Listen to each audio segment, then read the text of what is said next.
Hello everyone and welcome back to Is That Brandon's TikTok account. So in today's review, I'm going to be doing a review to episode 14 of I'm a Celebrity 2025. At the beginning of the episode, Kelly said to Ruby that she felt like she never thought she was going to enjoy living outside, but she absolutely loves what they look up to. Ruby said that she would love to stay in the camp, especially for the eye candy, even though the rice is crap. Again, I just love how honest and open she is. She was like, you know what, the boys here are really hot, but the food's awful, so, maybe I do want to go. But anyway, Alex explained that she felt like she had mixed emotions in the camp. She felt like she didn't want it to be her going out, but she said that if it was her time, then it was her time. I presume at this point it was just about to be revealed that she was eliminated from the show. But yeah, she obviously didn't know at this point. She'd obviously just woken up on what she didn't realise was her last morning. H explained it was their final mornings of 12 and let's enjoy it. And then at this point, Lisa said it was absolutely gutting for her to see Alex leave. Martin explained he was going to miss her. She was an absolutely great person. Shona said she was strong the whole way through, absolutely gutted that she's gone. And Lisa explained to Ruby that she and her were obviously the Dunny Divas because they were the two that obviously run Dunny duty. Ruby explained we're the girls that have fun, and I think they kind of ended up making some little weird songs. So yeah, I'm not going to sing it because I can't remember what it was, to be fair. Anyway, we also found out that the next trial was going to be called Wrecking Balls of Rage, and it was up to the campmates to decide who they wanted to take that on. Vogue explained that she was quite physical and would absolutely love to do the challenge. And I think here Jack kind of was like, well, it's probably only fair if you pick someone who hasn't actually done a trial before. So he kind of looked at Lisa and said, Lisa, what do you think about it? And she was like, well, she's a lot more physical than she looks. But she feels like in terms of a physical challenge, Vogue would be absolutely much better to do it than herself. She also said that Vogue lives, sleeps and breathes for her exercise and fitness, with Vogue saying it sounds absolutely up her street. So she went to the trial, met Ant and Dec, and it wasn't anything that kind of included critters or snakes or height or anything like that. It literally kind of felt like an episode of Total Wipeout, but the I'm a Celebrity version. She was on this spinner. She was spun around for about 20 seconds. She had to jump over some podiums, avoid balls that were being thrown at her, collect the stars from Gunge and the rest of it at the end, obviously then come back, put the stars in and then win. Obviously the only difference was that every time she was being spun, she'd get slimed on. The balls were obviously being aimed at her to obviously push her off, and she actually managed to 2-0 the guy that was throwing it, because she went as if she was going to jump, didn't. He's obviously dropped the ball and then she's gone on afterwards. So she did that twice, and little podiums and stuff were getting all slippery, but she managed to get 11 out of 11 stars. So yeah, she did absolutely fantastic. She explained to Ant and Dec wasn't it graceful, but she said that it wasn't pretty, but she did the trial. H explained that his sister Gracie was obviously aware about her whole disability issue and the fact that she's got Down syndrome, and having seen Ella, who was on Strictly Come Dancing, the celebrity version, she was absolutely inspired to want to be able to do that.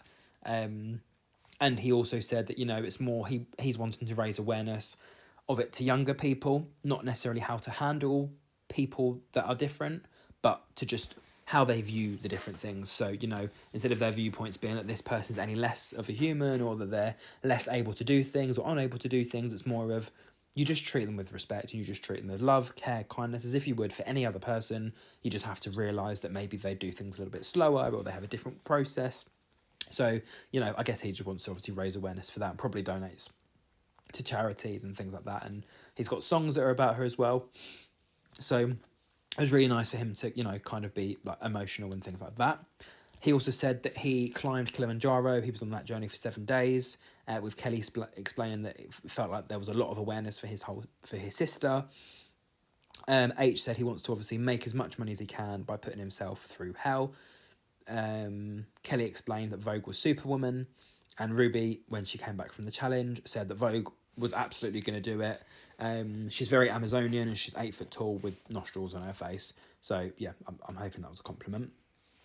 We found out that the next trial was going to be called the Mine of Misery, and it basically involved diamonds in the rough with some decoy diamonds, and obviously, as per usual, Ruby was exempt from this trial. I think anything to do with crawling on the floor or heights or things like that, Ruby was exempt for, because you probably only want her... You don't want her to be in any form of, trouble or safety precautions and things like that. So, yeah, you just want to make sure that she's on the floor and probably doing like an eating challenge or moving stars kind of challenge rather than put her 15 feet in the air.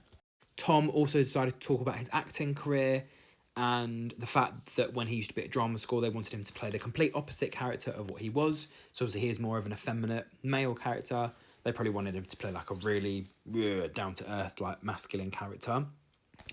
Lisa was also doing accent practice, so I think they were kind of doing different accents from all over the country, so like Scottish and Leeds and things like that. Ginge explained that Lisa sounded a bit like Lorraine. And then, yeah, Ginge also said that the whole camp felt like it was a massive drama class, with Eddie, H and Shona all then pretending to do the whole slapstick slap situation, pretending they're getting like slapped by then going slapping on the thing. They were also voting for their camp leader, and it was revealed that Shona was the camp leader, with deputy being Lisa. First thing they did was change the duties. So on chef duty was Ruby and Eddie, on water was Vogue and Tom, washing up was Ginge and H. The dunny was Martin and Ginge, and the wood was Jack and Kelly. Kelly said that Ginge has been on holiday for too long, and Lisa explained that Ginge needed to clean up the leaders' den for the new leaders. And Lisa explained that Ginge also had to have 2 jobs because somebody had to have two jobs, with Ginge explaining that the leaders are not going to break him. H also said to Shona that he hopes that she does a better job than he did. And Lisa said that she's been appointed as deputy, and she just feels like she can constantly wind up Ginge. So I think she ended up making him do some little weird introductory dance, and he obviously wasn't very happy with that, but it was just entertaining to watch. And finally, for dinner, they had possum, otherwise known as rat, with Kelly saying it's a no from me, Jack saying that everyone seems to be freaking out, you can't sit back, and that he obviously needs to get involved and help. And I think Vogue was pretending that she was on some sort of catwalk. And then I think while she was walking, you had H and Ginge just walking past really, really slowly. She was like, "Get off the catwalk, you two idiots," or whatever. And then they're like, "What are you saying? What are you saying?" Like as a bit of a joke kind of thing. And then yeah, Ginge and H went up to the treehouse to obviously do some washing up.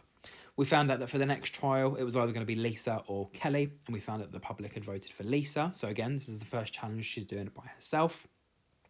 And at the beginning of the trial, Lisa said, there's definitely going to be rats in there. Obviously, make sure you guys have plenty of beans for lunch. And there'll be one more campmate leaving in the next episode. So I think highlights from this episode, obviously Lisa doing her first challenge. Everyone getting over the fact that Alex is the first campmate to have gone. The whole battle situation with new leaders, because, Shona and Deputy Lisa are in charge. H and Ginge have now lost their hierarchy of whatever.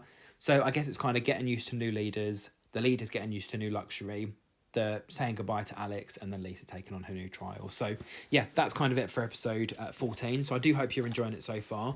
Apologies if some of my reviews are a bit fast, but I'm just trying to give a little rundown of all the episodes. So if you don't have time to watch the whole hour and a half, you can have a little 10-minute watch of my TikTok video. So yeah, if you did enjoy, don't forget to like and share. And until my next review for episode 15, thank you for watching and bye.